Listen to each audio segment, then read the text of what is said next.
Ladies and gentlemen, my name is Lambert, and I'm the host of this program called MythVision. There is a gentleman, and I'm not sure, I think his name is Stanley. He's been eating scholars by the dozens. In fact, every person that he encounters, he devours, demolishes. And I got to give the guy some credit. He's been always respectful, even though he uses the content that he's come on my channel and destroys everybody in his path. So today I tried to get Pat to come on. Pat was talking about coming on to have this discussion about the 7-day week guy, the one that destroys everybody. And Pat pulled out at the last second. And I just wanted to inform you. In fact, if you don't believe me, then take it from Pat. Oh, okay. Hey, everybody, we're here. Hey, Sorry. You're backing out, right? I mean, this is... No, I'm here. You're here? Yeah, you misheard. Oh, I misunderstood you. Right. I thought you were like terrified or something, man. Okay, that was me making up some stuff here at the beginning of this episode just to crack the ice. So, Pat, we've got some stuff happening, man. We just started. So like 2 minutes and 20 seconds, the first 48 people automatically, I will remember your names in the kingdom. Don't worry, you're getting in. But I hope more people will, funnel in, and we will, to let them know what's going to be happening tomorrow, where it's going to be happening, etc. Because I like to give plugs. I'm a big team player here. But I think it's important, since you're the one who wrote the article, and maybe I should show that thing. Sure. It's to be fair, it's a position paper. It's a short 2,000 word kind of. Okay. Let me zoom in this joker here, because I know on StreamYard you can't really see. There has been a gentleman who has popped in occasionally. He's a Christian who's pretty much said, everybody, you need to bow. You need to repent. You need to recognize, because we live in a 7-day week, the God of the Hebrew Bible authored the calendar. Time itself is authored by this God, and no other place in the world before this has had a 7-day week like this. And therefore, this God, who is pretty much universally the controller of all calendars in the world that everybody is subordinate to, we unconsciously technically bend the knee to this God, but we need to consciously do so. This is a kind of motivation, I think, and motif that he comes in with his argumentation. Anywho, you're going to be debating this guy, Stanley Terry, on Genesis and the origin of the 7-day week within ancient Judaism. Tell us about it. Well, so this started 2 months ago with myself and Stanley calling me out on Ger streams when I was trying to explain to him there's, quite a bit of evidence to show that the calendar system adopted in ancient Israel by the settling Hebrews was one that was taken from the surrounding cultures around them and then adopted for their own agricultural, administrative, and religious system. And there was no reconciling our two positions. And again, I'm not the only person he's ever to talk to about this. So I challenged him. I said, look, I don't debate people without them formally stating a position. So I said, if you want to, debate me, I will debate you, but you have to prepare a minimum 2,000 word statement of your position, citing no less than 15 sources, and send it to Ger at Ger streams, also, and the Raging Atheist, and because they were involved in this discussion at the time. And so it happened. We set a date. Papers were formulated and then exchanged between us, and those are the results of what you see on my website. I posted mine to both of them, actually, to academia.edu for various reasons. One of them was to allow scholars that I had cited to confirm my citation of their work, and I've received a few responses already, which you can look up for some of the chapters and selected articles. Someone reviewed it. Yes, that's my citation, and Pat has used my scholarship correctly. Because I think that's really important too, is that I am not creating my position. I am formulating my position based on a wide body of scholarship. This is nothing unique to Pat. Pat didn't go out and reinvent the wheel. I'm a Mediterranean specialist. So I look at the Mediterranean, particularly the Eastern Mediterranean, for currently, because now I'm moving to Britain. We won't talk about that because my funding changed. But so for me, this was like learning a lot about the Babylonian calendar system, how what is the available evidence we have. And calendars, I found out in the last couple months, are extremely specific, and it's extremely nuanced field of study. There are people that spend their entire academic careers studying various calendar systems, in particular the ancient Mesopotamian region.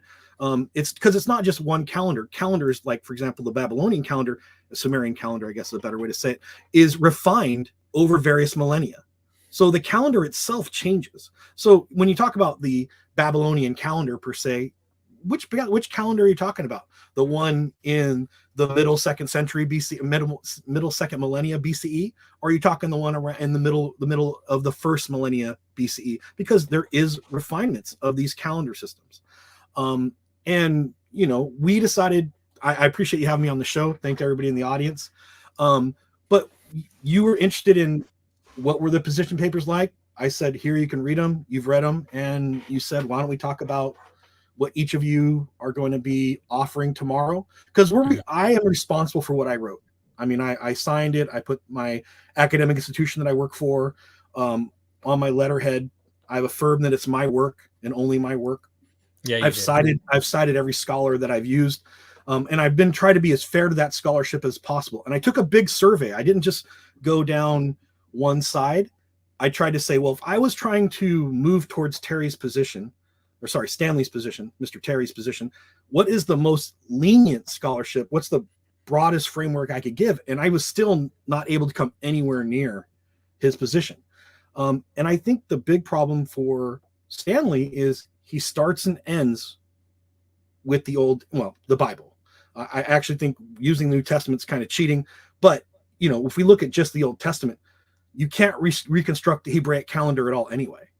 Like, find me a passage that says 365 days. You can't. Find me a passage that says 12 months organized the way it currently is. You can't. You can say the week is 7 days long, but we have earlier extant writings 2 millennia before the Hebrew Bible that talks about 7 being the seventh day of a week being a sacred day for various deities throughout the ancient Mediterranean. And there are people that could really do this better than myself. As far as the scholarship, 2 of them in the audience right now. You did Josh really. Josh Bowen could read a couple books on this and be far ahead of me, because I can't go into the cuneiform and read the text. I have to go to, again, outside sources and go, okay, what's the English translation of this text? Well, there's different scholars who have different specialties, right? And Joshua Bowen is the kind of guy who I think is a gentle giant who really knows how to tear something up, but he's also like, let me try to be as respectful as I can. Whereas it's like, Pat, let's be honest, like, you were very succinct, to the point, very jugular. Like I said in my response to you, you went right for the neck. And then I sent you the video, the famous old school, when the scene when they have the dart and it shoots himself in the neck. He's like, "You're crazy, man." I'm a victim of my former profession. Josh is a nice guy. He is a nice guy. Before I left my previous career in law enforcement, I was a professional asshole. I can turn that off and on.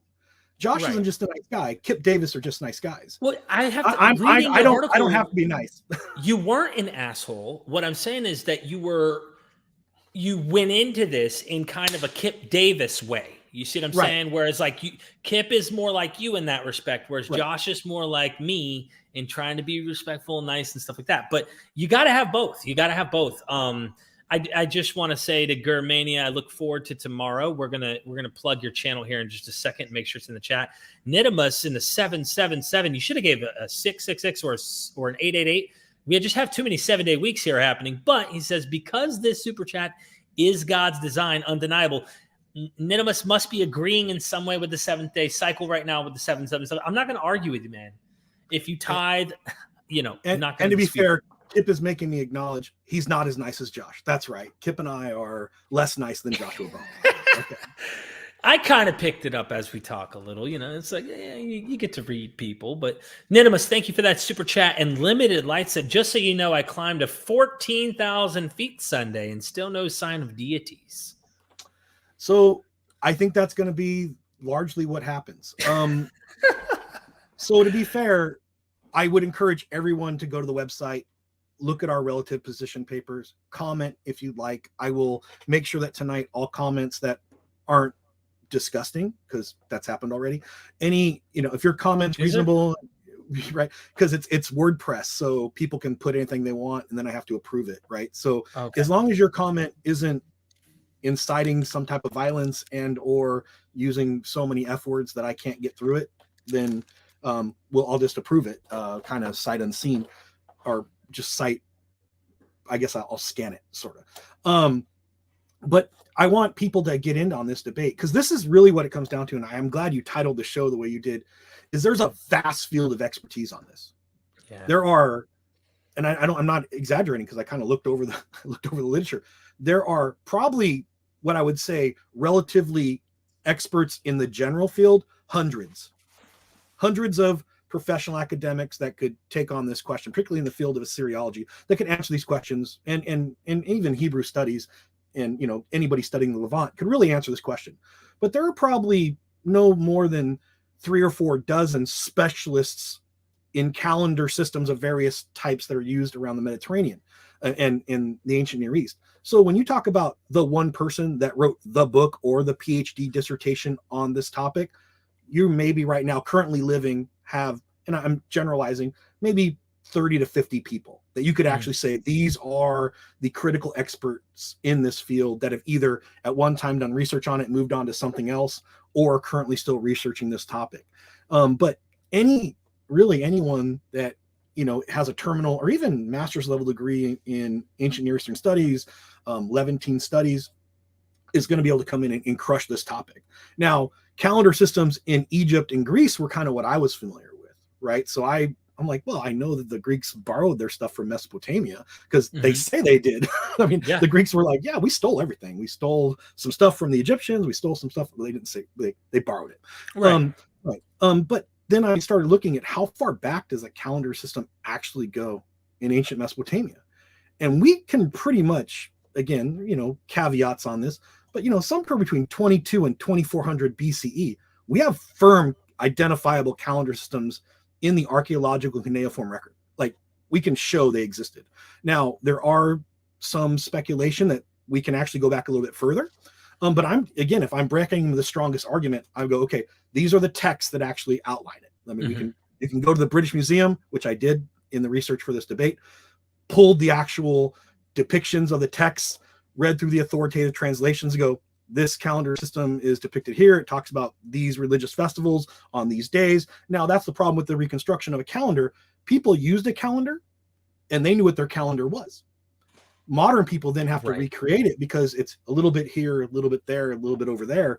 But ultimately what we have is a fairly advanced calendar system in Mesopotamia being used no later than 2000 BCE, where it's a defined calendar. It's heavily projected throughout the region. So anyone who says the ancient Mesopotamians at the end of the 3rd century BCE third millennium BCE hadn't had this calendar system widely used and adopted among various cultures, again, you're bashing your head literally against thousands of cuneiform tablets that exist from the 1st millennia BCE through the 3rd millennium BCE, because it's a very clear archaeological record if you take the time to parse it together. Okay, so I want to get into this actually more, but I first got to give a little shout out here to Germania. For those who don't know, go subscribe. He even gave a shout out right here in the chat for our discussion today. Ger Streams, I'm sorry, it's called Ger Streams. Let me post this for everybody to go subscribe, show some love. You're debating him on this channel tomorrow to have this discussion. I hope. My hopes are this. I hope that both sides get to fairly speak. There isn't like bloviation going on 5-10 minutes when it's a 3-minute response. That's all you need to do is 3-4 minutes, whatever. Then stop and then allow the other side, because I really want to hear what you have to say in response, things like that. If it's fair, I'll be impressed if that's what happens. I just hope that's the case. Please go subscribe so you don't miss tomorrow's live. It will be going on in 23 hours. So what, 6 p.m. Pacific, approximately? Mm-hmm. It's Same actually time tomorrow. Yep. So check it out. Go subscribe. I just posted it in the chat. And if I have any mods in there, keep reminding people, plug the YouTube channel so people know to go. Also, shout out to my boy Oz, Tang. Okay, Tang alert here. He is going to be, you are going to be with Dr. Joshua Bowen. Are you guys doing this as a regular thing, or what's the deal? Yeah, we're going to air shows twice a month.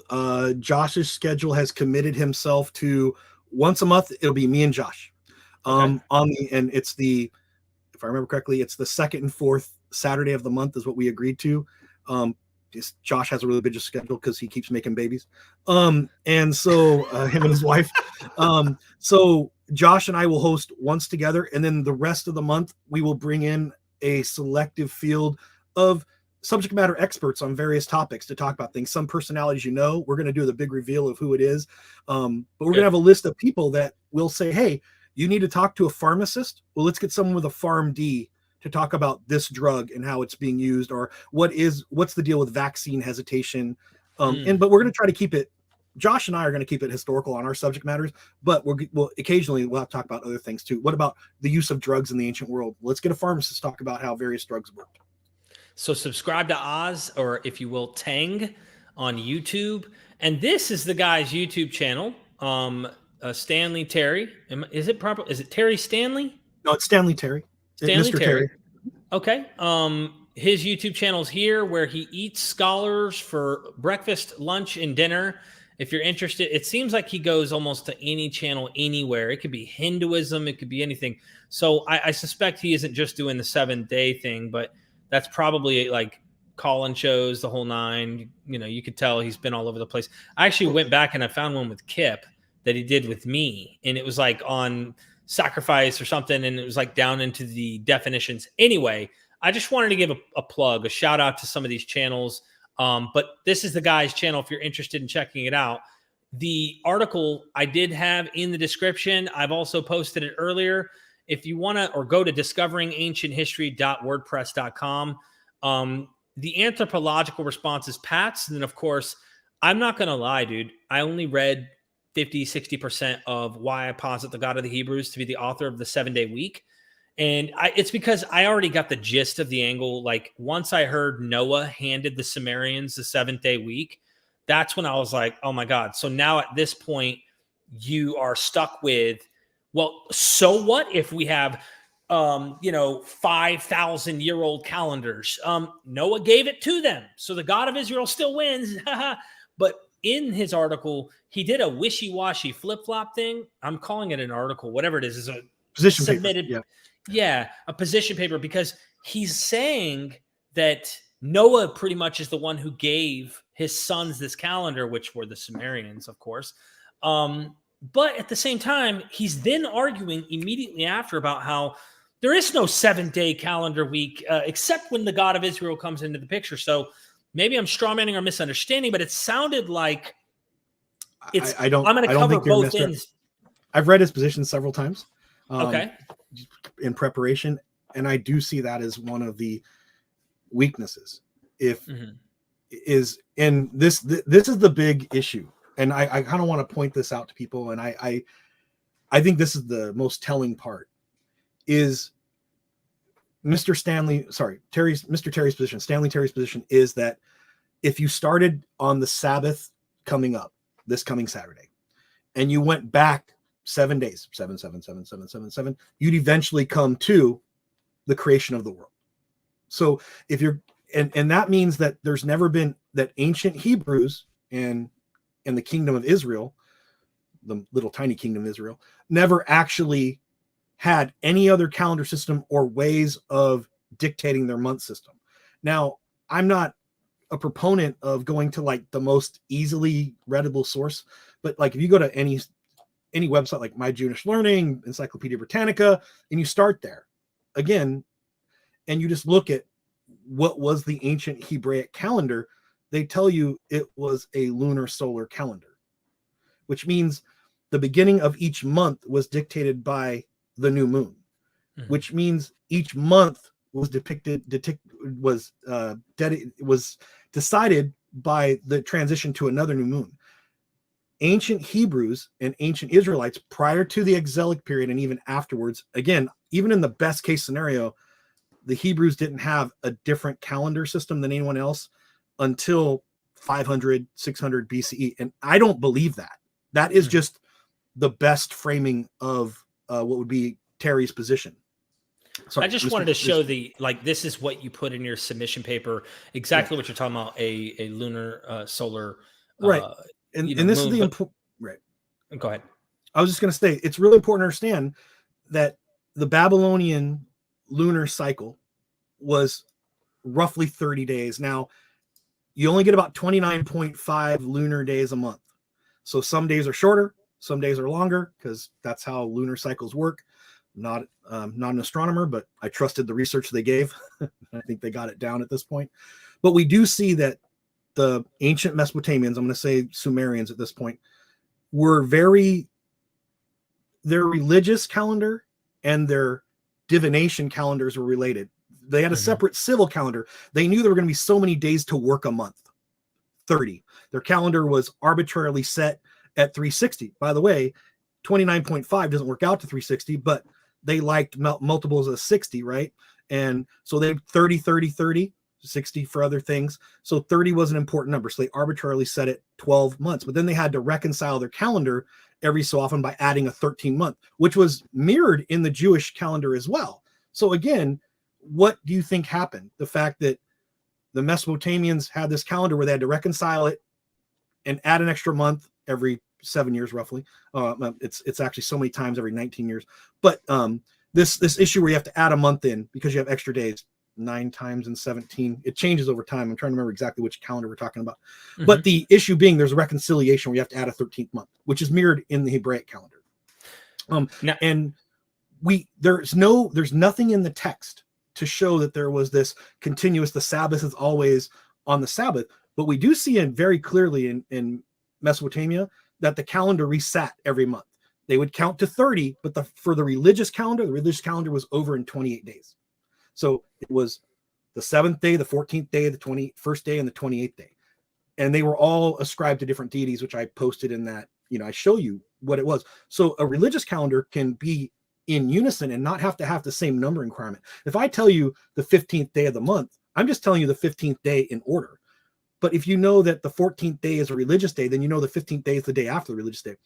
But the interesting thing is in a lot of I spent a lot of time doing this, but I'm not going to say it was exhaustive. I'm not going to say I know everything about this calendar system. But one thing that struck me very seriously is although the 29th and 30th days in the Babylonian calendar were noted as in numerical, their number was given, they weren't given names. They were after the 28th day. Right. Yeah. They weren't called Monday or Tuesday. They were literally, they go unnamed, and other than the administrative calendar, they go unrecognized, which is really important. And they refer to them as the day after the 28th day or the day after so people know the reason he's saying that is 7 plus 7 is 14. 7 plus 14 is 21, and then plus 7, 28. So each week, right. You have 4 weeks in a month. 28 is where the cutoff is, and then they stop naming the days after. And this is something that precedes the biblical narrative, but this is the catchy part, is that he's like believing the mythological narrative. And this is why in your submission, there was so much you could have said, but you have so limited amount of stuff to say. So it's not like you're trying to refute him in this. You're laying out your case, but you had to first address this problem. Going back to your article, I keep calling it that, your submission paper, you go into statement of position, cultural transmission theory, and then you get into detectable points of cultural infusion. And you're talking about this infusion before you even get to ancient calendars to point out, like, dude, you're starting with mythological material that we know used Sumerian sources. So like you're talking like the biblical God's 7-day week precedes Sumerian, the most ancient we can of civilization where writing began. You even mentioned that in this as a point. To then say, to be fair, though, I don't want to make the Egyptologists mad. There are a few Egyptologists that try to say that proto-hieroglyphics was earlier, but I don't want to get in that argument. Well, you already probably are going to piss them off because in this submission paper you say 300 years Egypt had adopted their own writing system. You already did it. Right. You pissed them off right here. I did. But it still was great. It's great to hear because whoever came first, the chicken or the egg. The point is the Bible's using both, and it's not they're using the Bible. This is the problem that I think is going on in fundamentalist thinking, because I used to think Noah was the real story and Utnapishtim and Gilgamesh, and the Atrahasis and all these different. Nah, those are copying the Bible. Duh. Well, and I would just ask this. What are the earliest copies, physical copies that you can get your hands on of the Noah account? Right? Because one thing I really like is when people go, oh, well, we can have older texts. We know they're older. Then they go and they rely on critical scholarship. Guys like Kip Davis and Joshua Bowen to go and they go, we can date the text to the pre-exilic period, the exilic period, and the post-exilic period. They're like, yeah, see, they're a lot older than our physical copies. Problem is, those same scholars don't get them back to the late Bronze Age. Oops, that's problematic. But they even go, well, look, we know they're older because these scholars say they're older. But at the same time, those same scholars are telling you, oh, by the way, we have detectable physical evidence of Gilgamesh tablets that are in existence, 1400 BCE.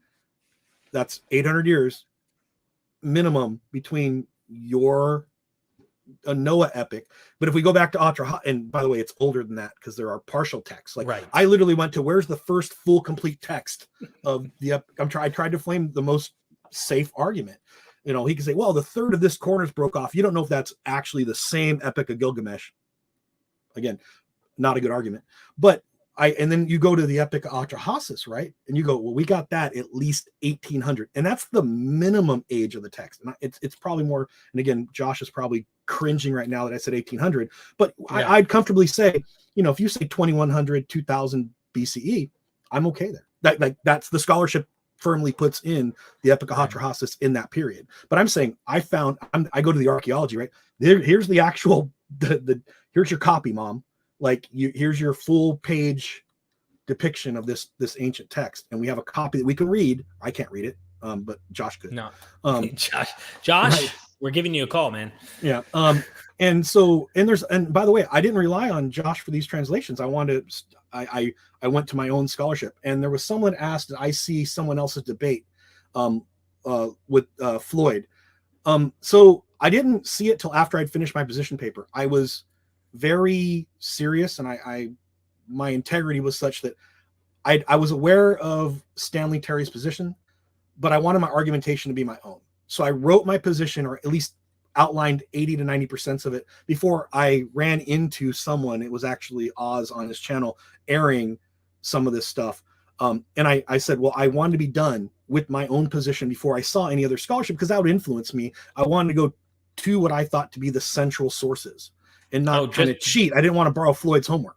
I just want you to know that Dr. Kip Davis just said that the oldest physical manuscript for the flood of Noah is 200 BC.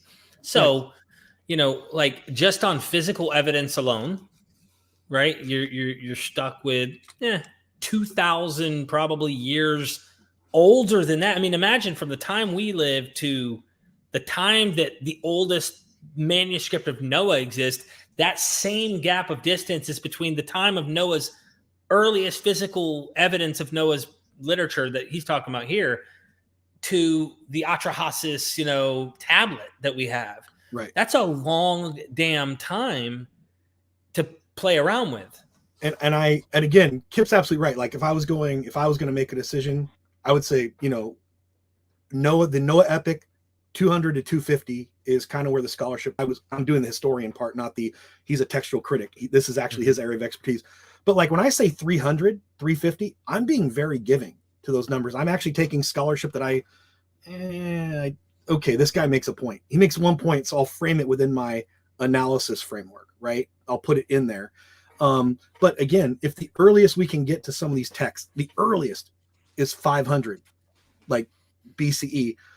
and we can't actually put certain books of the Old Testament into existence before that period, it makes it really hard for you to argue, A, is the Bible a primary source? Yes, but it's a primary source with lots of problems that historians look at.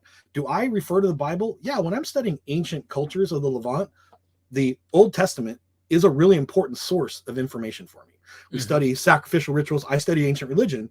So for me, knowing what the days of good benefit, like basically positive spiritual days, and evil days, days where you shouldn't do ask for omens or divination, that's really important. By the way, those are in the Old Testament, something we'll probably talk about. The first of the month is a very auspicious occasion in ancient Judaism, particularly in the pre-exilic period. The prophets actually went out at the first day of the month to do their prophesying because it was the first day of the month. I mean, I kind of thought the argument would be over, like, do you know what calendar means? Like, in the Latin, we get the term calendar because it means first day of the month, like month, and it meant new moon. Like the Romans, it's a Roman, the Latin word, Latin root, means the day that we set aside and then count from that point forward till the end of the month. I mean, it's not really that. I don't know why we're having this debate. The majority of scholarship, I can say this in very wide terms. I surveyed, just so you know, the books I surveyed were like Oxford University Press, Yale University Press. I didn't go to any like third-rate website. I also rejected scholarship that had been debunked. I will say this, one of the problems with this argument is if you go to Wikipedia. You know, some people go, I tell my students, never go to Wikipedia. You might as well cut your wrists, right? Because Wikipedia, anybody can change it. It's not static. And I don't blame Mr. Terry for doing this, but he used a source in Wikipedia, being unfamiliar with the fact that the source had been debunked. And I don't mean debunked in a bad way. A guy named T.G. Pinches, very early scholar, a Syriologist, really was groundbreaking. His scholarship was awesome. But after his death, he writes this entry in 1908, which kind of is the basis of Mr. Terry's position, that no other system had this calendar, and that way it makes it unique. Well, in 1908, Pinches, who had spent 20 years studying this stuff, he makes a mistake. Later in the 1940s, and well, actually 1930s, other Assyriologists are still using Pinches translations. In 1940s, there's a big hubbub in the, although it's the Bulletin for Oriental Studies, right? Because they're talking about that part of the world. The journal since, changed its name. But at that time, another group of scholars go, hey, you guys, we're double checking Pinch's work. And he made a huge mistake. Now, a bunch of people who were working on pretty serious academic work in the late 30s and early 40s had to retract that work because they had used Pinch's translation, which he had made in error. Now, when you go to Wikipedia, that source is still left there as if it's somehow authoritative. And if you're not an Assyriologist, you wouldn't know this. And the fact that, again, a lot of these apologists rely on, I mean, if you look at their sources, if your source is over 100 years old, you need to be really suspicious of it. And I don't mean, now, if you're framing an argument like this guy first made this argument in 1850 and you cite his original paper, well, that's a good reference to that period. But if you're saying this translation of this text is authoritative and it's from 1890 and no one else has subsequently translated or revised or a new edition of this translation, or even echoed it, or even said, hey, yeah, this is good. We're vindicating, or this guy's right. And we talked about this, and I do want to bring this up. So like reliance, like if you come to me as a historian, right? I'm not a biblical textual expert, but when I was in grad school getting my first master's degree, we asked, I was at the University of Seattle, a seminar there. And it was like, these are sort of theologians. These are people that deal in church history. So many of them have a Christian bent to their personal worldview. And it's like, which translation should we use? And they look at each other. They're like, and someone says, well, I only use the King James. And the affirmative answer from the critical scholarship is like, well, you won't get very far doing that. Like, if you actually want to know what the authoritative translations today are of these texts, do not start with the King James. The King James has huge amounts of translational problems with it. I'm not saying it's, is it the worst translation? No, but it's definitely not at the top of the list. if you have the choice, if you're like a King James only, you better be using the New King James, because they went back through, took another look at the scholarship. The people that translated the text in, 1611, right? I think that's it, right? They were the best scholars of the 17th century who had access to a limited number of manuscripts. They didn't even have, how proficient they were in Koine Greek is an argument that's still being debated among scholars, because they may not have actually known the difference between medieval Greek and Koine Greek. They thought it was like a special tongue that the earlier Greeks had spoken. They didn't realize that it was kind of a different dialect. So they made a lot of translational errors, and those are propagated throughout the text. So having scholars come in that are specialists really help you navigate this. I use 5 translations when I write an academic paper if I'm using the Old or New Testament, because I'm not a Hebrew specialist. I don't speak Hebrew. Right. I can get my way through Greek and Latin epigraphy. Hopefully by the time I'm done with my program, I'll be, jabbing in Latin and probably a Celtic tongue. We haven't decided on it yet, but probably going to be revivalists. For me, it will be Cornish, right? Because that's where I'm doing a lot of my research now. It was going to be Greek, but I didn't make it through because they changed my area. But the important point is that, like, I'm not an expert. I have to rely on authoritative translations of experts. So I go to my first translation of choice is ESV, the New Revised Standard. I typically go to the New King James because that's a conservative translation, right? I use the NIV, and because it's so commonly used, I use the King James Version. And I'll cite all 5. Like we talked about this, like how many different translations do you put in a paper, Pat, when you're doing it? Because I saw you use 2 different translations of just this one passage. I usually use 5 in a formal academic paper, right? I cite all 5 of them, and then typically in a footnote to show there are varying ways to translate this text. Right. And then you have to actually look at what do the critical scholars. So when I know there's 5 different translations, I call 2 or 3 of my colleagues who are specialists in Koine Greek. Someone like basically the Greek version of Kip. And I go, okay, which is the best translation of this text? And they go, well, which passage? You go, this passage. They go, well, you could use this one or this one. Because they go, they're both pretty close, and there's some subtleties in it. And this group of scholars went this way, and this group of scholars went the other way. But that's why, like, just going into and saying, well, I only use King James shows that you're already bracketing yourself for failure. Just so people know, like the gentleman that you're going to be debating tomorrow, Stanley Terry. Right. Stanley Terry. I want to say Terry Stanley almost because I'm not familiar with his name that much, but he is using King James only mostly. Is that all of his sources seem to be coming up with the King James? In his formal position paper, it's King James. I actually asked him to verify that, and he did in email. Yeah, and I mean maybe it's King James only. That'll be something worth asking, I think, just to verify, because there's so many levels and layers to this unpeeling of the onion to get to why people are where they are. Yeah, there's a lot of issues, I would say, on how we want to approach this, and your entire calendar thing made me start realizing, hold on, when I mentioned this the other day, when I read Francesca Stavrakopoulou's book, Inanna, literally like is crying out to, is it Enlil? I can't remember the name of the deity, the male deity, but maybe it's her father. Enlil, I think, is her father. I can't remember. All I know is she's like crying out to him, and her worshipers did the same thing as a ritual. And it had to do on a certain day, which was the 7th day of either the beginning of the month or something. This is like 2,000 years before our biblical text. And so there's another problem I just want to throw at you, but see what sticks, right? Throw a bunch of spaghetti at the wall. Right. Is that, like, recently listening to Finkelstein, right, on his whole archaeological thing, where stuff is acting like it's 12th century BCE is really 7th century. And we know from archaeological digs, nothing before the 7th century was going on. So the only place in time to place these events were 7th century, which means they're kind of anachronistically painting a history for themselves. And like, should we trust, if you found that even one, I don't care if you say, I don't agree, 15 of those examples I'm not going to buy. If one of those sticks, if one of those is factual, can we trust documents that are doing that kind of stuff when we have physical evidence of material that is 2,000 years older than the earliest physical evidence of Bible material. Right. And which came first? How do we interpret even like a text like the Hebrew scripture, like to build onto it? Like, so I started, again, my area.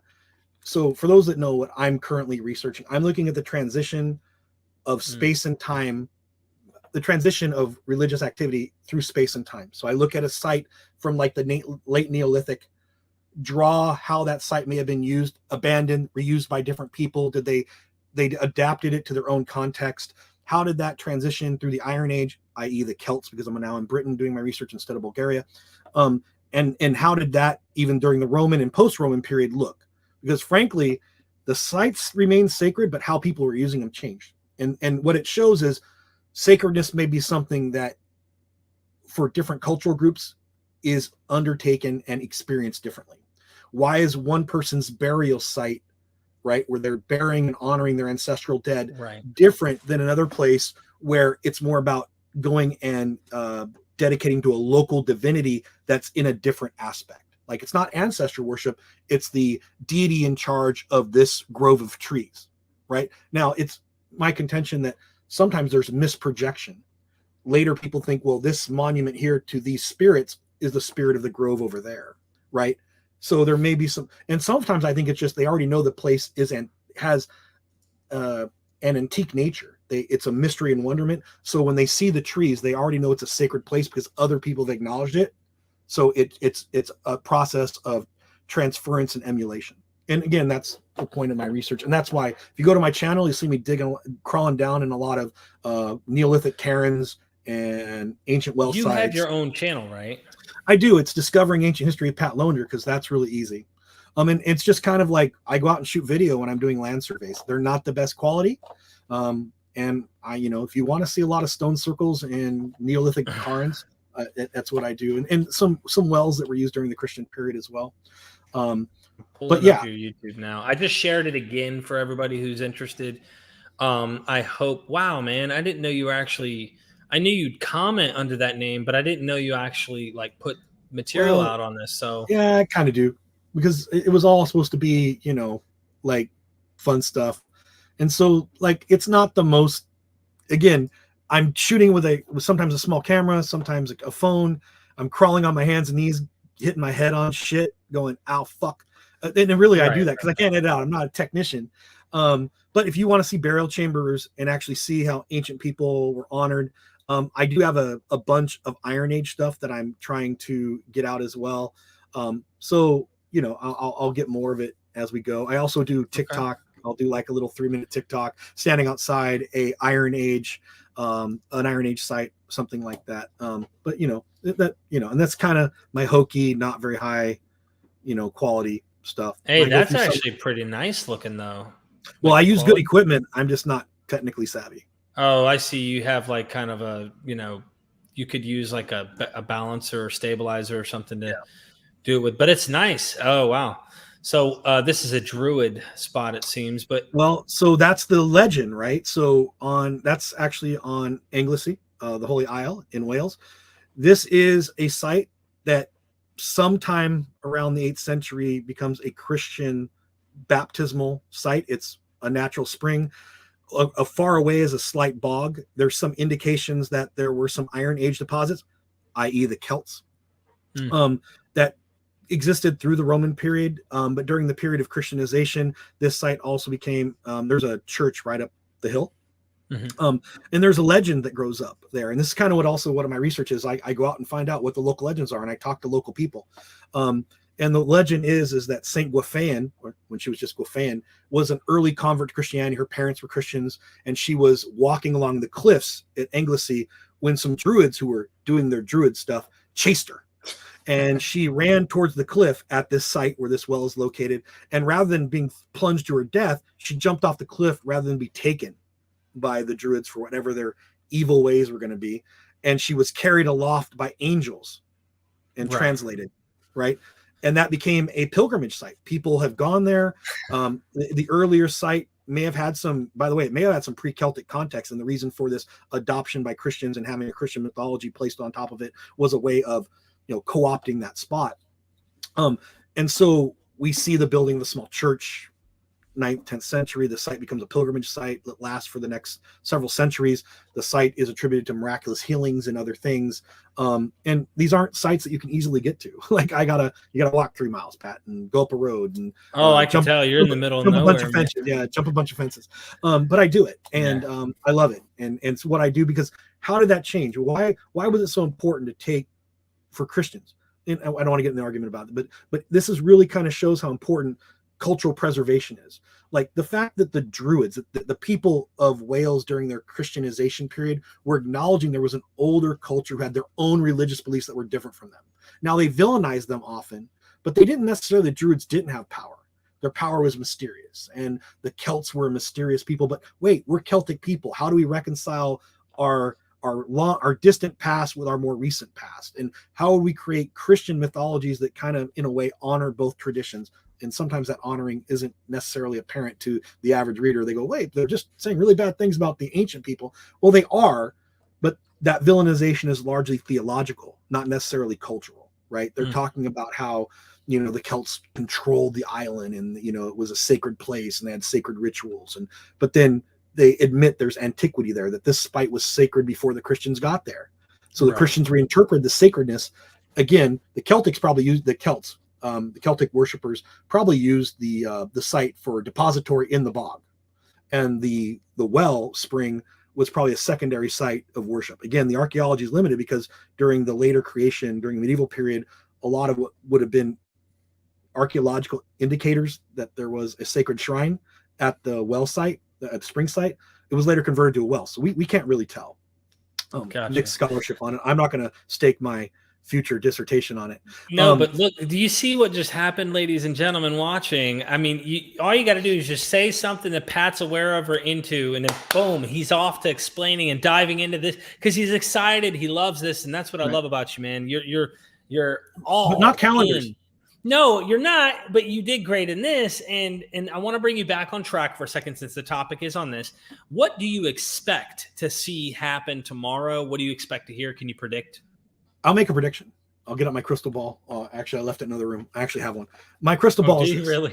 That I will present what the corpus within a fairly broad framework of what historians, archaeologists, and really good textual scholars can say about ancient calendar systems, where the ancient Hebrews got their calendar, how it changed over time, how it went from a solar, lunar, and then during a period of persecution, probably around the 3rd and 4th century CE, was adjusted to what was a reoccurring Sabbath, basically because the Sanhedrin no longer had the ability to delineate the day of the week that was going to be the beginning of the month. Their system was co-op. They were into religious persecution. They adopted a recurrent 7-day cycle, which, again, if you're trying to make that argument from the 4th century forward, Stanley Terry, you win, because at a point, the Jews of the 3rd century or 4th century forward, depending on which, how you want to frame your argument, they have to fix their day because they're no longer allowed to congregate in these observable bodies where they undergo this process of identifying the new moon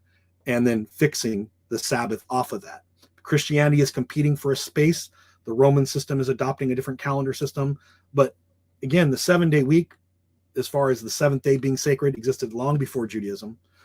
Judaism is, there are no Hebrews detectable in the historical record before, the middle part of the later, and I'm being very generous here, the late Bronze Age, right? Like when you say Israel, like you may be able to identify a few groups like 12th, 13th century BCE.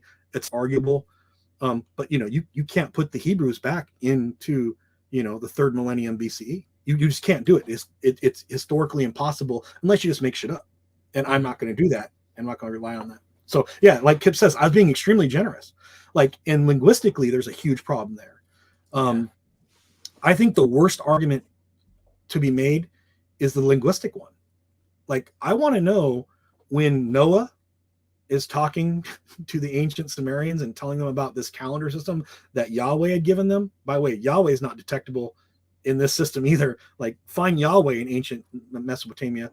I want them to talk about what language did ancient Hebrews speak, because it wasn't Hebrew, it was Paleo-Hebrew. And that's a real problem because your language is Canaanite. Now, we use the word Paleo-Hebrew because in the 1950s, there were several scholars who wanted to distinguish the Canaanite language in what was then the formation of Palestine, the state of Israel, and make it distinct from the other Canaanite cultures around them. It was in many ways artificial and was nationalistic. And right. So there's a political there was a political tone because, to it. Because when you hold up a Paleo-Hebrew text, but it happens to be from Syria, you call it Phoenician. Yeah, right. But you hold it up if it was found in the state of Israel, you call it Paleo-Hebrew. But the characters are both early Phoenician. You can't tell them apart. They're both Canaanite derivative languages. So again, the ancient Hebrews, the first written language they have uses a alphabet, a symbol system, characters that aren't Hebrew. They later become Hebrew, and they refer to them as Old Hebrew, but it's Phoenician script. That's problematic in your narrative if the people who taught the Hebrews to write were probably Phoenician.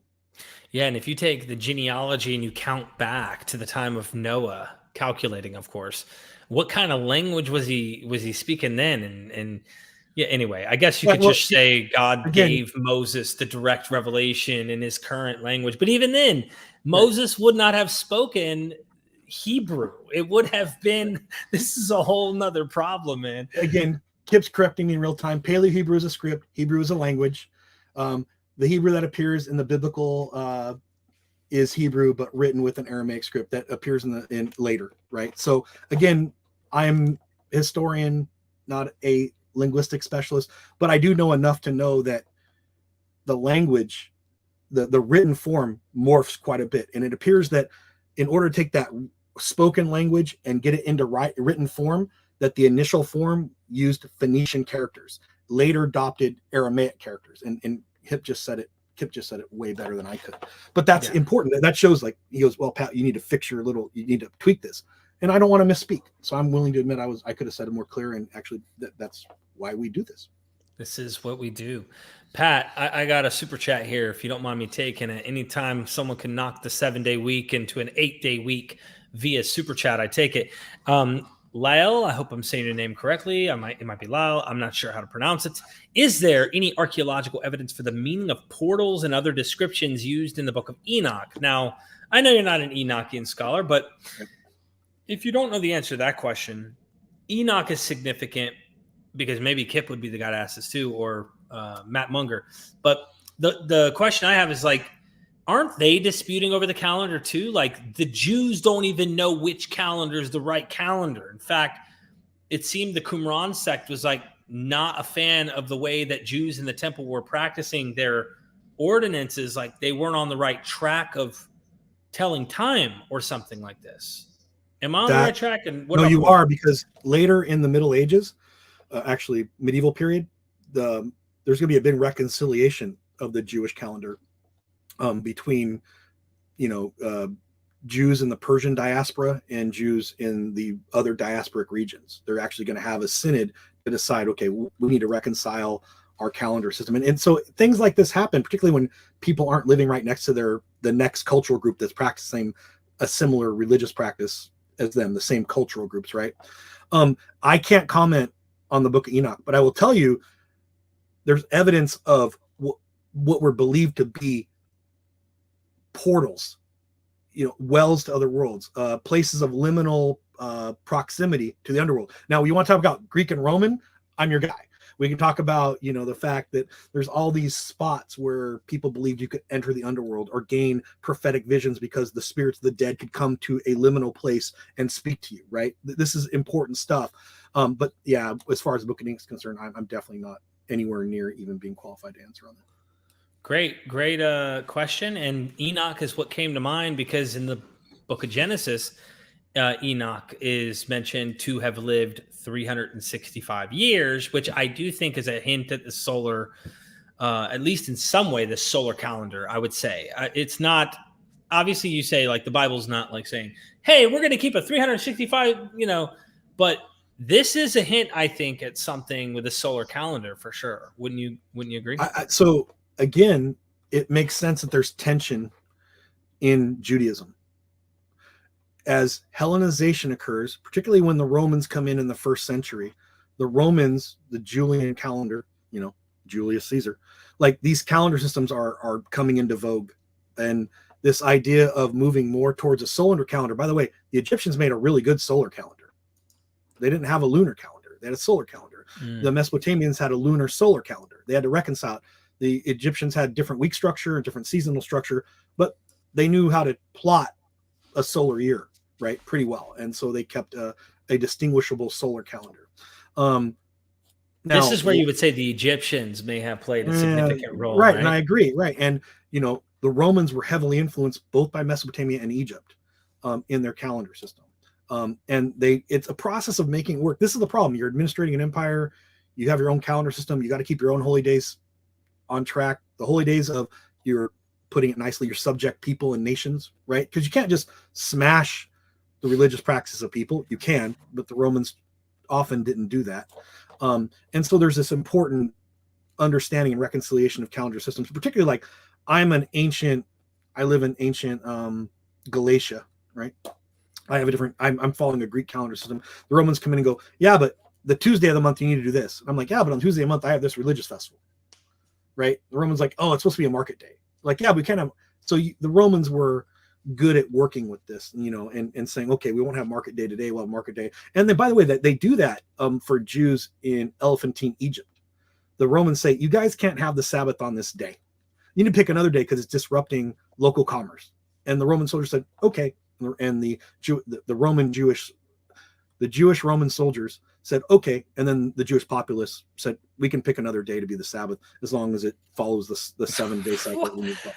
Wow, really? So the Elephantine papyri kind of show that Jews were willing to compromise the day as long as they remain within a 7-day cycle, right? Somehow. Because in the Elephantine, we'll just call it the Elephantine colony, the spirit of the law was more important than the letter of the law. Mm-hmm. Right? Let's be observant. Let's set a day aside for Yahweh. But the Romans won't let it be the day that we want it to be. So we have to pick another day. And they did. And it was okay. And they dealt with it. And God was cool with that, pretty much. Well, I'm just being. They weren't destroyed. No fire came from the side. So right. So I do want to point out something I found in my scholarship that you'll like, because you invoked my favorite friend, not my friend, someone I follow a lot of her work. Got it. I know she's friends with Josh. You talking about Finkelstein? No, Francesca. I followed her work. Right? Yeah. I found an interesting a tidbit on this subject. It appears if we follow Jeremiah, right, and we look at some of the complaints against women, one of the complaints against women is that the women were still celebrating the new moon festival after the men had kind of abandoned it, this transition from the pre-exilic to post-exilic period. But women were still keeping it because they were venerating Asherah. And they were, the text refers to her as the Queen of Heaven. And it appears women were unwilling to abandon this new moon festival on the first day of each month. So women were still practicing it, maybe in secret, but definitely not with the general acceptance of the priesthood. So it appears that there was this minor cult of female Hebrews or Jews worshiping Asherah, despite men saying it wasn't okay to do it anymore, because they were still maintaining a cult of the divine feminine in the form of Asherah as the Queen of Heaven. I found that absolutely fascinating, because I'm looking up all the new moon festivals, and I started reading some scholarship that was off to the side. But again, it was fascinating, and it's actually contained within Jeremiah. So. Wow, this there's also cries.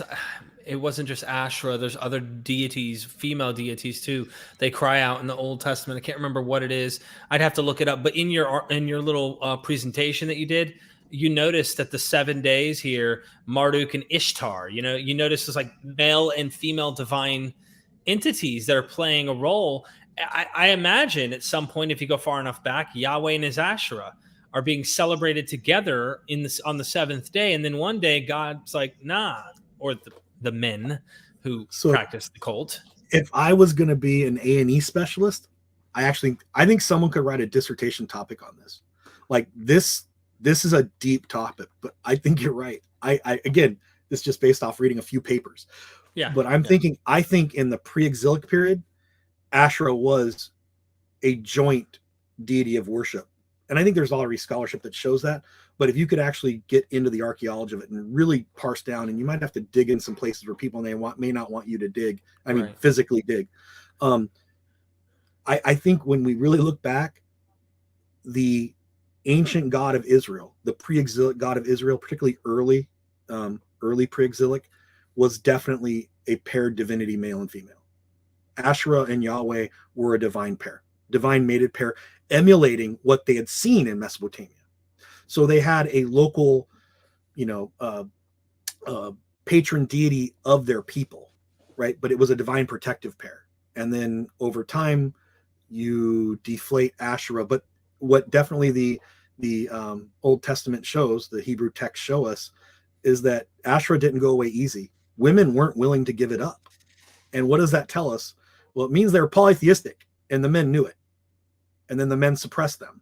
And I found that particularly interesting because of my own scholarship that I recently finishing my own book on the Orthodox suppression of women in the early Christian church. Oh. Like, how was the theology directed so that women were both legally and culturally suppressed from the really 2nd through 6th century? That's the period I focus on. And when you start looking at that, wow, there's these periods of suppression, and it's particularly along theological and cultural lines. So in Jeremiah, we see this cult of Asherah is forcibly suppressed. It's implied in the text, but it disappears from the quote unquote archaeological record, right? We don't detect it, and the text stops talking about it. So obviously it appears to have been successful. Wow, man. It made me think of that, noticing the male and female divine pair there in the 7-day week, which who was their daddy? It was the Mesopotamian culture. I mean, I feel like a good case could be made if there was like neutral grounds with like Israel was a force to reckon with. And it's like, oh, what do we got going on here? We're not sure. But usually it's the conquerors, the people who are in control, who are typically causing the influence, not the other way around. And that's been like statistically every civilization that has been the one in control is the one causing the influence and not the other way around. Again, I'm paraphrasing him badly, but Finkelstein would basically describe the kingdom of Israel and the territory of Israel as a military speed bump. When Egyptians go, they just take it. When the Assyrians go, they just take it. The Babylonians go, they just take it. I mean, yes, there's resistance. And sometimes that resistance is really heated, but ultimately Israel's periods, if you want to even get into it, as a definable entity that's not underneath dynastic control of some other foreign power that's allowing their kings to reign as puppets, is very, very small, very short in the time period. I mean, if they had a century of independent, again, I'm giving it the widest framework, but if Israel existed as an independent, fully independent kingdom, it did so no more than 100 years. And that's if you add up all the time periods together. Often kings were placed in power. Foreign armies were sent in to help maintain the boundaries of Israel against its neighbors when they were hostile. Again, there's reasons that Israel's in this constant state of trying to perpetuate their own independence because there's so much pressure upon them because they are subjected during this time period. How do you maintain your cultural uniqueness in a region where everyone's stronger than you militarily and politically? You do it through religious adherence. Well, we can't beat them militarily, so let's identify ourselves in our religious system to make us unique. Let's make our God better than their God, or let's write our narratives and like kind of demythologize their stories to make ours the better version. We also see that in the New Testament. I imagine these Christians in pagan Rome, and with all these Asclepius and Dionysus and various deities that are healing gods and wine gods, and well, who's the true vine? Jesus is. Who turns water into wine? Anyway. Well, my biggest thing is ancestor worship. Why does Ramsey McMullen, Yale, you guys want to read him? He's awesome. He talks about the change in traditional ancestor worship, the veneration of the departed dead in pagan system, and how that was just co-opted over time into the cult of the saints. Now, it takes time. a lot of early Christians, 3rd, 4th, 5th century, still went out and conducted rituals for the deceased dead. They worshiped and prayed to the spirits of their departed ancestors, but with a Christian context. All they did was take a pagan system, Christianize it somewhat, not as much as some bishops would have liked them to, and then it eventually evolves into the cult of the saints that we see within the emerging later Orthodox system. Like this, I have family that literally will say a prayer to Saint Nick or Saint, like literally to this day, and they'll even have little cultic statues of them. Right. They turn them upside down, put them in a Ziploc bag, and bury them in their gardens, in their front yards. Whenever, like, they go all out. Yeah, is that part? Yeah, that's it's all got roots back to that. I mean, Christian sarcophagi with holes so you could pour food, like jam food, and give them wine libations. Like, so you were literally feeding the deceased. Dead. Right. Yeah. And you go out and have this goes back with them. into ancient Greece too, It though. does. Like, Exactly. So I'm reading a book right now called Coming Back to Life. The reason is I want to get all of the ingredients in the ancient Greco-Roman world and the Greek cults and whatnot on how their burial practices were, what they thought about the dead, how they dealt with the dead, how they bring plates, set them out there for the dead to eat, literally like plates of food or wine, like you said, water, milk, whatever it might be, so the dead would come and eat. Because when they died, they didn't just think that's it. There's still an attachment to the deceased. And you have to ask yourself, in a world loaded like that, because I'm approaching this as a naturalist, wanting to detectively examine how would a Jesus cult believe that a guy is resurrected from the dead. If they thought they saw something, whatever, even if he did die, would they have just been like, oh, he's done, wash our hands and move away? No, in the world they lived in, it wasn't just he's dead, bye. Just like today, we don't want to let go. I mean, so there's something more going on to this, Pat, I think. Oh, and this is the part that is going to, again, make apologists really mad. The apologetic argument will die. This is detectable within ancient Judaism. The veneration, and if you want to call it divinization, right, of the departed dead, there's a lot of scholarship on this has come out in the last 30, 40 years.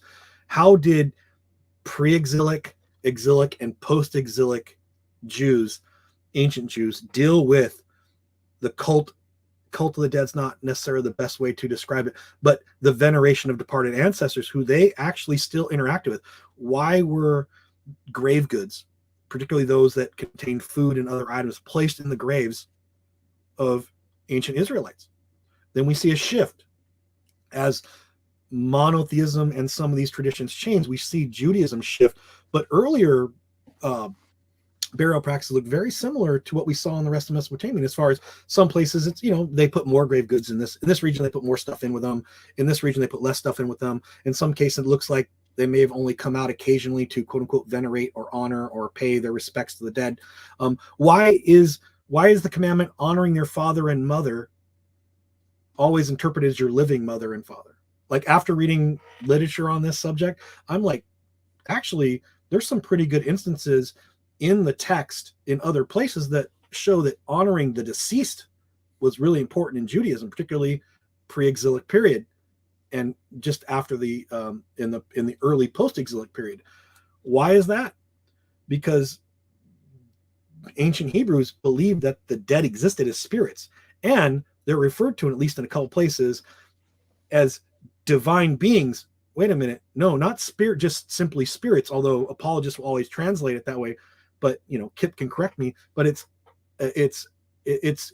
terminology in Hebrew that means divine person. Now, they weren't gods, but they were divinities between men and gods, not angels either. It's kind of important to understand. Like, the Hebrew is very clear that these people were special. They weren't just departed spirits. They weren't just formless voids. These were people that were exalted and were to be placated, admired, and then they would have beneficial influence upon the person that was ultimate. Like, my grandfather's dead. He's closer to God than I am, so he acts as an intermediary for me for both good benefits to me.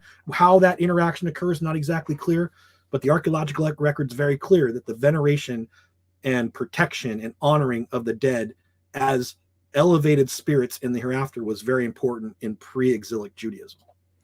Nidimus, I saw his comment. I don't know if Samuel is an example of that, but it does make sense where the witch, Yep. calls up, summons Yep. upon him, and he's not just a shadowy substance. It seems more than just in this place where God can't even go, or And the other thing that's incurs is it appears that early pre-exilic, again, I don't want to go outside my field of expertise, but it does appear that multiple deposition burials were very common in ancient Palestine in pre-exilic period. And what that is you let a body lay in state till it starts to decompose.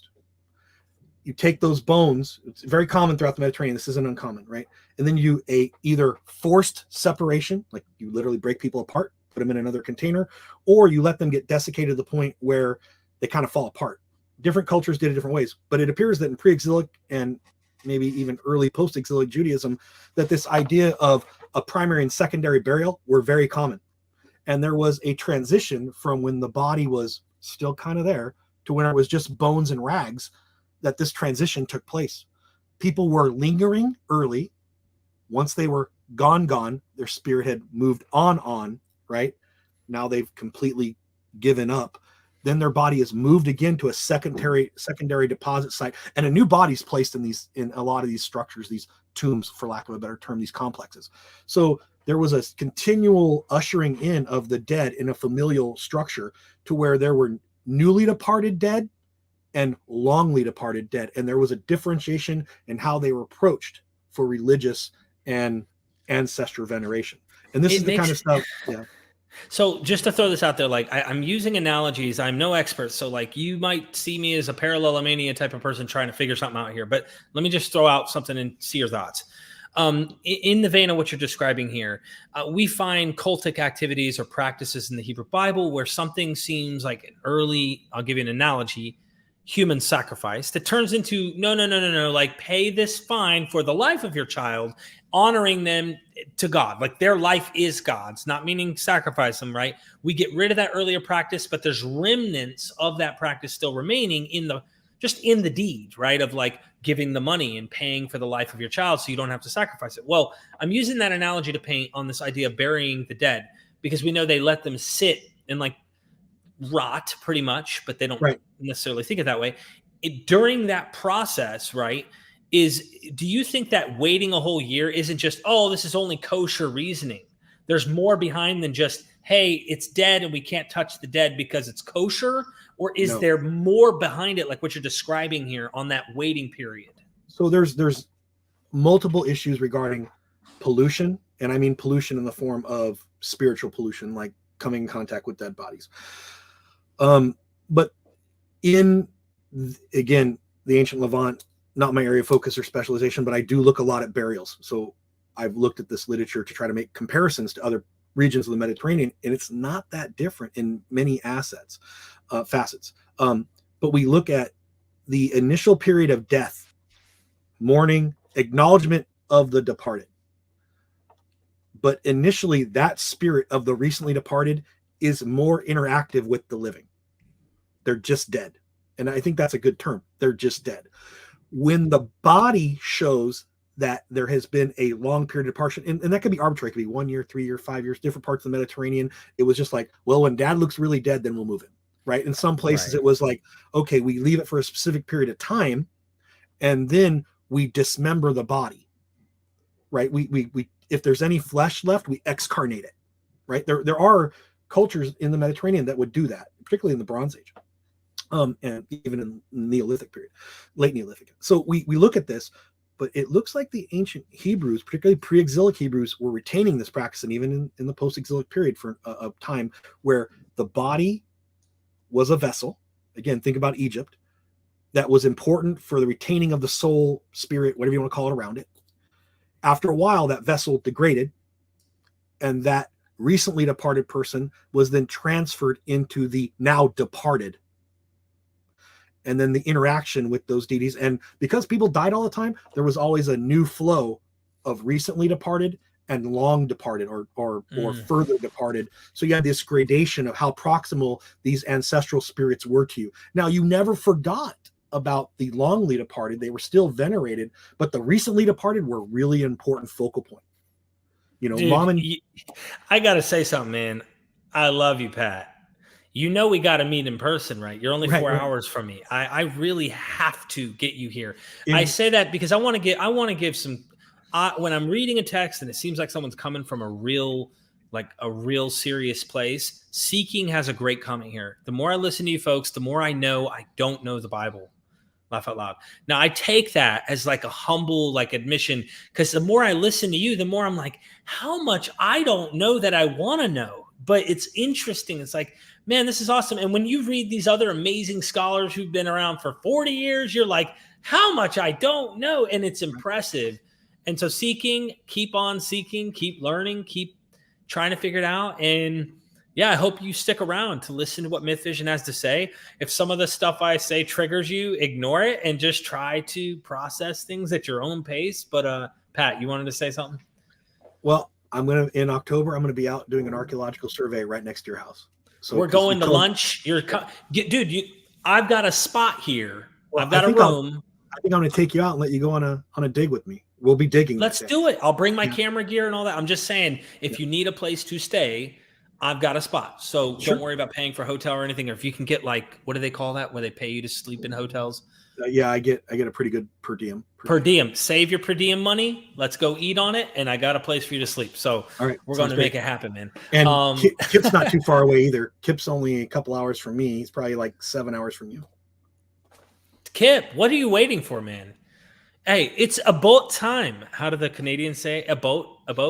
It's about time you get your butt down here, man. We're going to be filming. In fact, got to reach over here. I brag about this camera, man, because it cost me an arm and a leg. But this right here shoots at 8K. I'm not about to do 8K. My computer can't handle it. But it's like the top of the notch Canon right now, and I got to put it to practice. We got to get a what do you call that? A stabilizer, though. So when we go out there on the dig, it's not like. Yeah. And the wind. I didn't realize how much, even when I use my tripod, the wind I was out in Yakima not too long ago, and just the standard wind in Yakima, just the vibration on the lens was awful. So really? We'll work on it. Okay. And I think I'm going to introduce you some people out in that area that you can do some shows on native mythical traditions and bring some Pacific Northwest flavor to your show that I think people might like. Hey, I'll bring that southern thing, you know what I mean? I'll bring it all, boy. We're going to do that thing down yonder, okay? And right. You guys will bring some of that Northwest to me. Pat, this has been fantastic. I hope people will take the time after listening to just some of the stuff we got into to go read your paper, of course, on what tomorrow's going to be shown over on Gur Media. Is it Gur? Hold on. I think it's Gur Streams. Gur Streams, sorry. So subscribe to Gur Streams so that you're notified tomorrow. Don't miss the debate. I did add this link in the description of the video. So Gur is going to be streaming it. Pat's going to be debating. And it's Stanley. What's his name? Terry. Apologies. But one thing I got to say, as much as we totally disagree with his approach, he's never been disrespectful to me. Okay? To me. Like, seriously, he's come on and when I say, hey, man, hey, stop, or whatever, he's like, okay, okay. And he actually does. So I don't know if he's buttering up to me to be able to come back on my channel in the future or something. I'm not sure. But either way, the point is I'm trying to find good wherever it is. And at least he hasn't been disrespectful to me. However, I can't say Dr. Kill felt like he wasn't being disrespectful to him because he's like arguing with Dr. Kip. Anyway, Gurmania is in the chat. So literally I think there's a way to hit his stuff and then go subscribe easily. If not, Gur, leave a comment down below when we get done with this and I'll pin it. That way people can actually go and subscribe to you. And thank you so much. Caleb, where'd you DM me? I'm not sure where you DM me at. If you can't get a hold of me through DMs, email me because sometimes it sends it to something else and I get tons of friend requests and stuff like that. My wife looks and goes, who's that girl? And you know how that one goes. So it's like, I'm not going to risk it for the biscuit. So I'm just not going to do it. And look, thanks for having me on. I just want to say it. Oh, Pat, dude, I want to do more. You have impressed me today. In fact, every time you're on here, but I don't know why we don't do this more, to be honest, and have like a scholarly roundtable. We should start one on MythVision because it's already a scholarly. Okay, so I'm gonna platform. pitch a book. I don't want to get her wrong. Okay. You pitch it, and I got to advertise something for Kip. Go ahead. Okay, so me and Dr. Kip, okay, on Monday are doing a show. There is an apologetic. Some of you have heard of this apologetic that Jesus and the gospel is proclaimed through the names in the genealogy of Genesis 5. And you see the thumbnail here says Adam, Seth, Enosh, Kenan, Mahalalel, Yared, I'm probably butchering these names, some of them, Enoch, Methuselah, Lamech, and Noah. And it's on the right, the interpretation of the apologist is, man appointed mortal sorrow. The blessed God shall come down, teaching his death shall bring despairing comfort, rest. Who's that? Jesus. So we're going to actually get into this on Monday. And of course, we're going to deal with what are the names? What do they say? What do they mean? If you've heard of this Christian apologetic, listen to what the academics have to say. Real, actual Hebrew scholars, not who's the guy who actually postulated this whole thing? I used to listen to him all the time. Anyway, Kip knows. He'll tell you in the chat, right, Kip? Who is the guy who actually came up with the first argument on that? Oh, we're going to get into math too, he said. So we're going to have fun. We're going to make it fun. Chuck Missler, that's right. I used to listen to Chuck all the time. And looking forward to seeing how that one turns out. You shared something with me. Do I need to open that? Well, no, I'm just so you can be aware of it. So I want to pitch a book that I think I just finished it. Can I show it? Sure. Okay. It's Caring for the Dead in Ancient Israel by Carrie Sonia. She is an outstanding scholar. And wow. I'm sure but her analysis on, again, loosely I define as the cult of the dead. She uses it slightly different. She defines her terms. That's why she calls it Caring for the Dead in Ancient Israel. Mm-hmm. And this is a excellent examination of what were the, again, cultic practices involving the deceased in ancient Israel, what they look like. I use cultic as religious practices. And she defines it as the cult of the dead kin or the cult of the dead relatives, right? And it's fascinating. And I'll read the description. Read. In Caring for the Dead in Ancient Israel, Carrie M. Sonia? Is it Sonia? Yep. Sonia examines the commemoration and care for the dead in ancient Israel against the broader cultural backdrop of West Asia. This cult of dead kin, often referred to as ancestor cult, comprised a range of ritual practices in which the living provided food and drink offerings, constructed commemorative monuments, invoked the names of the dead, and protected their remains.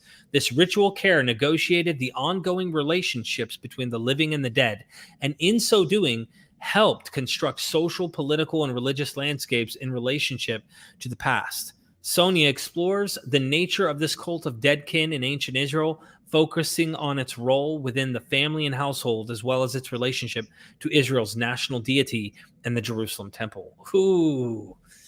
It's fascinating. And this is recent scholarship by credible publishing. And she actually punched a few long-standing presumptions in the face in academic terms, and I'm so impressed by it. I'm including some of this analysis in my own analysis in the other areas of the Mediterranean, and I don't fanboy that much, but I'm definitely fanboying right now. Well, maybe I can get Karen to join me for an episode, and maybe with you there, because you're aware of the dead, and you might actually can bring out some good questions. Because I want to have these roundtables where we can dive deep. We can take questions from the audience, of course, if they want to send in questions through super chats. But it's about getting into the content as much as we can. And then if we need clarifications or anyone has interesting questions, it's cool to get into that. Should be fascinating. Again, Dr. Sonia, I've only read her books, and I'm aware of who she is. Don't know her, but if you want, I'll drop an email to her and see if she's willing to come on the show. Look, Heathen Queen. Y'all really still out here? Listen, we gotta have our guy drama time sometimes, okay? But seriously, tomorrow, look out for the debate. Check out Streams. Yep. Check out Gur Streams. Make sure you subscribe to Gur Streams. Go check out Tang. I should be sharing the screen right now. Yeah, right here, Gur Streams, Tang, because you're going to be showing up on Tang twice a month. Yep. Saturday is our first show. Yep. Go Saturday and check it out. If you hit the subscribe and the bell, it'll notify you. And this Saturday will be you and Dr. Josh. So looking forward to that. Also, don't forget Monday, we're kicking butt. And of course, MythVision's Patreon. This is where we offer indulgences for those of you who are, downtrodden or thirsty, and you come to the well of living waters and you want to drink. We offer that. We have water which you will not thirst any longer after you drink. What else? What is the other sayings here? You got to help me out, Pat. You're going to walk and not be weary. Not going to be weary. You won't cry anymore. Absolute happiness and joy. But seriously, join the community. I really seriously appreciate the community we have. We have a great community of people who are hungry to learn, and they all vary on their ontology. Like I have Christians. I'm telling you, I have Christians who are like, I disagree with you on your conclusions, but like I can't find a more valuable source for the things that are out here that you're doing on YouTube. That's why I support you. And I'm like, thank you. So consider helping us out. Is there any final words? Oh yeah, your article. Here it is. Your article. I called it an article this entire time. Well, I'll be honest. If it was an article, it would be quite a bit longer. Because there were several places I could have dug deeper, but 2,000 words is kind of limited. Thanks for having me on again, Derek. I mean, thanks for reaching out. This is awesome. And those people who are in the audience who nudged us to do this, thank you. Yeah. Well, I'm glad. Yeah, it was actually Kip. And he's like, hey, are you thinking like hold on, I got to read this. This is worth reading how he said this to me. Kip, I'm putting you on the spot, man, just so you know. Kip messaged me, and it was like right as he messaged you, I was like, you know what? That's right. I need to dang reach out to Pat again and set something up because I just got to my new location. Let me scroll up here for a second because me and Kip have fun going back and forth about some stuff.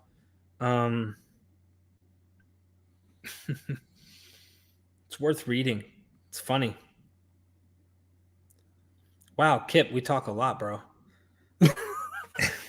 What did I say? Hold on, man. This is next thing you know, you're gonna be on limited communications. Yeah, right. I just messaged him. I need to connect with him. Thank you, bro. I hope people join me. Did you know Dan was Francesca's student? Okay, hold on. Hey, man, are you doing a stream with Pat Lowinger this week ahead of his debate? You know, like, hey, dude, nudge. And I just said, I need to. I just messaged him. Like, he reminded me, and then I hit you up. And so you can send that check to Kip. No, I'm just kidding. Well, I definitely owe Kip beers. But now we can actually, the three of us can meet up and do that. Exactly. Well, I love everybody out there. Thank you, everybody, for tuning in, liking the video, sharing this with somebody who needs to know that just because you honor a 7-day calendar does not make you subordinate to a deity. Just saying. And the next time you have a 7-day week, think the ancient Mesopotamians. That's right. Inanna. Or what's we got Enlil and what's his wife's name? There's 8 of them. Yeah, there's so many. Anyway, I'll mispair them off my head. We'll never end this live stream actually if we keep going. So Pat, appreciate you. Please go subscribe to his YouTube channel. Check out the debate tomorrow. Don't miss it. And never forget, we are MythVision.